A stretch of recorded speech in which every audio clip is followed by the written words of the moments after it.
有匪之后刻意避嫌。赵丽颖、王一博关系真相，这才是成年人的顶级体面。大家好，欢迎大家回到我们的华语娱乐频道。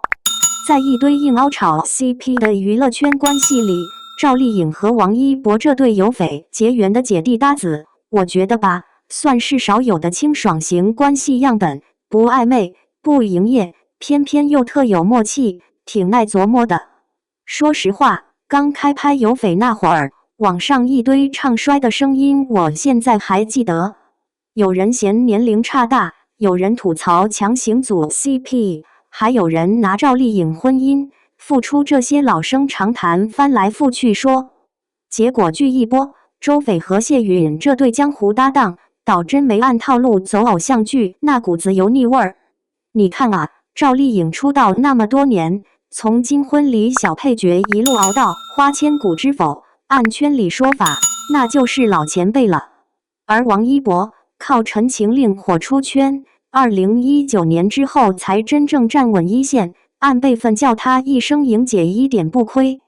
按常规套路，这种组合最容易拍成姐弟恋营销现场，各种路透、花絮往死里发，工作室互 Q， 热搜排着队上。结果呢，人家俩的路数有点不一样。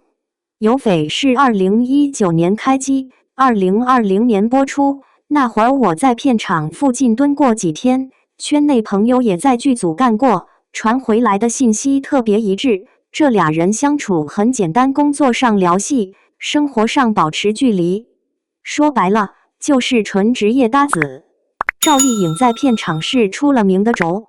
知情人士跟我说，有一场雨戏，她自己在那儿反复琢磨情绪，镜头切到王一博那边，她会直接走过去，跟他讲这场戏谢允心里是怎么想的，台词怎么接更顺。不是那种我来教你怎么演，而是把他当真正搭档，认真拆戏。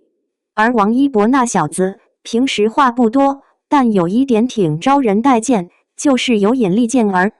媒体公开活动上你们也看见了，红毯走位那次，赵丽颖穿高跟鞋，台阶有点陡，她下意识伸手扶一下，动作不大，镜头也没刻意对，结果被粉丝放大一看，这不就是教科书级别的有礼貌的后辈吗？我就纳闷了，怎么到他们这儿，一些人非要看成暧昧信号？真是醉了。说到底，赵丽颖这一路走来，太清楚绯闻这东西有多耗人。她感情经历、婚姻生子，每一步都被放大审视。离婚那会儿，全网谁没吃过瓜？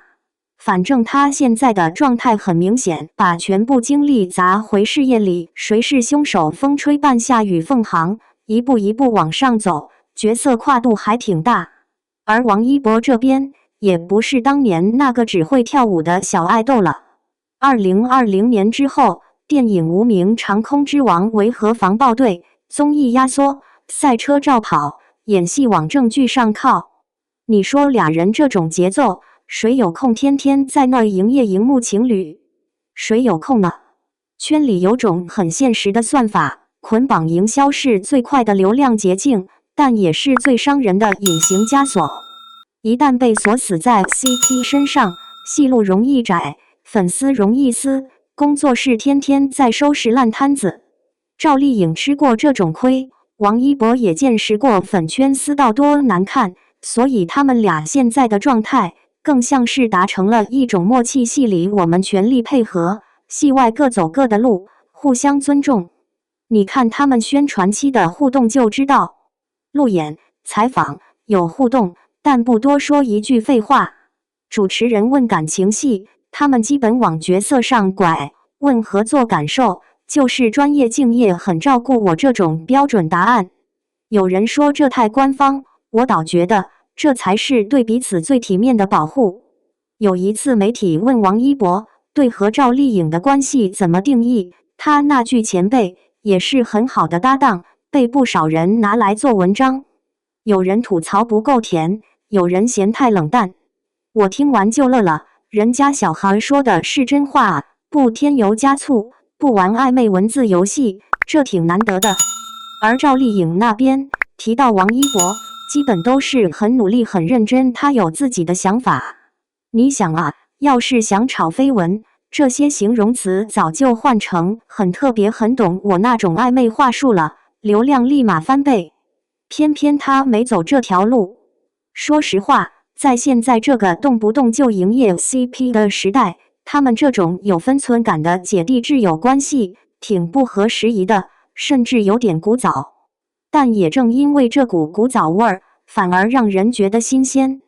我身边不少女孩跟我说，看他们俩的相处，最大的感受不是好客，而是这才是成年人社交的舒适距离。工作里可以互相成就，但不占对方便宜，不拿对方当工具人，更不拿对方私生活当话题。你看啊，有匪播完到现在，他们几乎没什么私下合体的路透，代言也没强捆绑，活动同台次数少得可怜。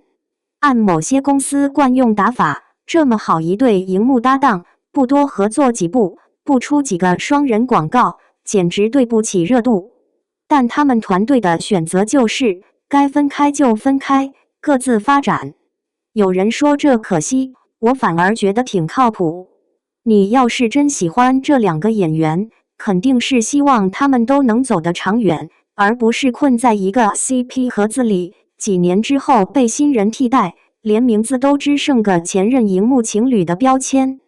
再说句现实的，赵丽颖现在的段位是要冲国民戏骨那个方向的，王一博则是在往实力演员加多期艺人走。他们的事业线、作品选择、商业规划本来就不可能长久捆在一起，与其强行绑在一个战车上，不如各自拉满马力，偶尔交汇一下，这种关系反而更稳。而从人情味上讲，我挺喜欢他们那种不吵不闹、彼此撑腰的状态。公开场合见面，有礼貌，有眼神交流，但不会刻意给 CP 粉制造尖叫画面。网络风向对其中一方不利时，另一方团队会默默避嫌，不踩对方流量，也不借题发挥。有一次网上有人恶意剪辑他们的花絮，硬往暧昧上引，双方粉丝一开始差点打起来，结果两家工作室的态度都挺一致，不跟着情绪走，不出阴阳怪气的声明，就是低调处理，把矛盾降到最低。你说娱乐圈这么多年，谁没见过团队带节奏，粉丝当枪使的戏码？对比之下，这种咱都消停点的操作，反而更显得难得。话说回来，观众也该长点心，演员之间的正常尊重和关照，真不必每个动作都解读成爱情线索。扶一把就成暧昧，聊两句就成恋爱，眼神对上就成官宣，这种解读方式，说白了就是把普通人社交想得太单薄了。而赵丽颖和王一博这对搭档，恰好用实际行动给了个反例，男女之间，尤其是职场上的前后辈，是可以既亲近又有边界的，可以在创作上掏心掏肺，也可以在生活里保持距离，不靠模糊关系来刷存在感。我觉得吧，在一个被流量逻辑裹挟的行业里，他们这份不越界、不敷衍的同行情谊，本身就挺有点逆风的味道。你看他们现在，一个在剧组里折腾角色，一个在片场里摸镜头，偶尔同框，还能看出那种真心的尊重和舒服的熟悉感，就够了。至于外界非要给他们安什么标签 ，CP 也好，绯闻也罢，我更愿意用一句特朴素的北京话来形容，这俩人啊，搭着靠谱，散着体面，谁也不拖累谁，这就已经很不容易了呗。